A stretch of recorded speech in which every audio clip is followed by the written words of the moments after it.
Good morning সবাইকে। কেমন আছো তোমরা সবাই?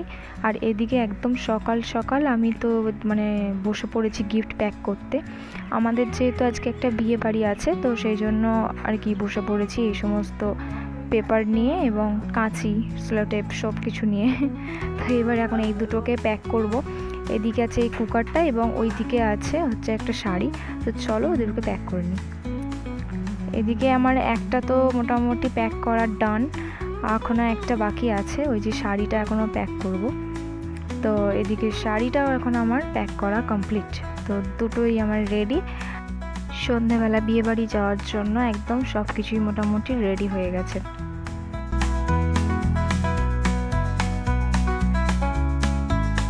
তো একবারে সন্ধেবেলায় আমি রেডি হয়ে তোমাদের সামনে আসলাম।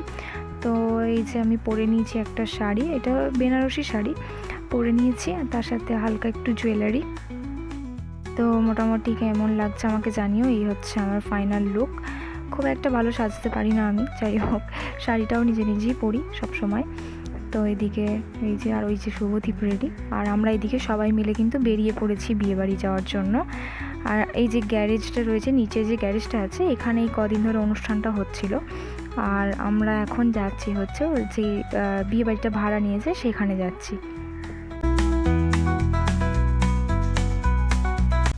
আর ওইদিকে আমাদের গাড়ি বেরোচ্ছে, গাড়িতে যাবে মামনি বাপি, আর সামনের বাড়ির আঙ্কেল আন্টি যাবে, আর আমি আর শুভদীপ যাব হচ্ছে স্কুটিতে। তো ওইদিকে আমাদের গাড়ি বেরোচ্ছে, আর এদিকে এই যে মামনি আন্টি সব দাঁড়িয়ে আছে। তো এই যে বাপি, মামনি আর আঙ্কেল আন্টি ওরা সবাই গাড়িতে উঠছে, আর এই যে শুভদীপ পার করছে স্কুটি। আমরা দুজন যাব স্কুটিতে আর কি। আমাদের ফ্ল্যাট থেকে বিয়েবাড়িটা খুব কাছেই, তার জন্য কোনো আর কি সময় বিশেষ লাগেনি। আর আমরা চলেও এসেছি এদিকে বিয়েবাড়িতে। সবার সাথে একটু গল্প গুজব করে নিলাম। এরপর আমরা যাচ্ছি ওপরে আর কি, যেখানে নতুন বউকে বসানো হয়েছে সেখানে।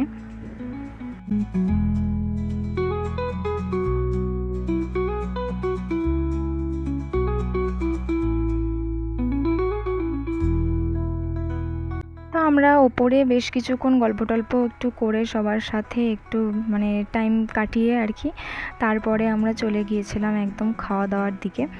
তো একদম 3 তলায় ছিল হচ্ছে খাওয়া দাওয়ার অ্যারেঞ্জমেন্ট। তো আমরা এদিকে চলে এসেছি, আর মোটামুটি রাত হচ্ছিল অনেকটাই।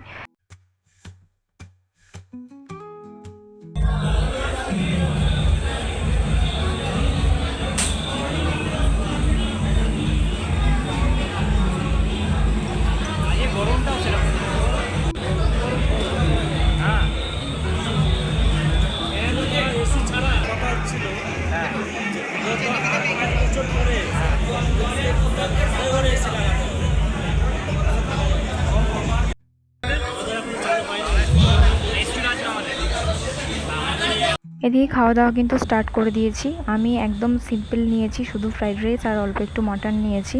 আর হাবিজাবি আমি কিচ্ছু খাইনি, কারণ আমার ভালো লাগে না ওই সমস্ত হাবিজাবি খেতে। তো এদিকে ফ্রাইড রাইস আর মাটন হালকা করে নিয়ে নিয়েছি। আর চলো এবার একটু খাওয়া দাওয়া করে নিই, তারপর আবার তোমাদের সামনে আসছি। খাওয়া দাওয়া তো পুরো ডান। এদিকে ডাস্টবিন করে রেখে দিয়েছি আমি প্লেটটাকে। তো আমি তো বললাম যে আমি সেরকম কিছুই নিইনি। আর আজকে না গরমটাও ছিল সাংঘাতিক, একদম জঘন্য গরম যাকে বলে, কিচ্ছু ভালো লাগছিল না আর। তো এদিকে এই যে আইসক্রিমটা খেয়ে একটু শান্তি পেলাম আর কি আমরা সবাই। তো অত্যন্তই গরম। আর এদিকে দিয়েছে পান, যদিও পান আমি খুব একটা ভালোবাসি না। তো এদিকে আমাদের খাওয়া দাওয়া হয়ে গেছে, আমরা এবার নেমে যাচ্ছি নিচে।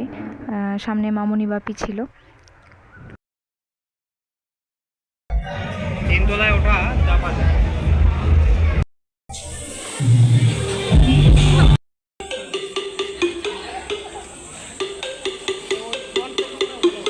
রিসেপশন পার্টিটা হচ্ছিল আমাদের বর্ধমানের রবীন্দ্র ভবনে। তো এই যে, যদিও আমি এখানে প্রথমবার আসলাম, রবীন্দ্র ভবনে আমি প্রথমবার আসছি। যাই হোক আমাদের এদিকে মোটামুটি তো বিয়েবাড়ি কমপ্লিট হয়েই গেল, আমাদের খুব এনজয় করলাম। তো চলো এবার বাড়ি যাওয়া যাক। তো আমরা চলে এসেছি বাড়ি। এই যে আঙ্কেল আন্টি, এখানে সবাই মিলে খুব হাসাহাসি হচ্ছিল। তো যাই হোক চলো এবার যে যার নিজের বাড়ি, বিয়ে বাড়ি হয়ে গেল। এদিকে আঙ্কেল আন্টি ঢুকে যাচ্ছে, আর ওদিকে মামনি ওই যে তালা খুলছে, এবার আমরাও যাব। তো ঠিক আছে, আজকের ব্লগটা এই পর্যন্তই, দেখাবে নেক্সট ভিডিওতে।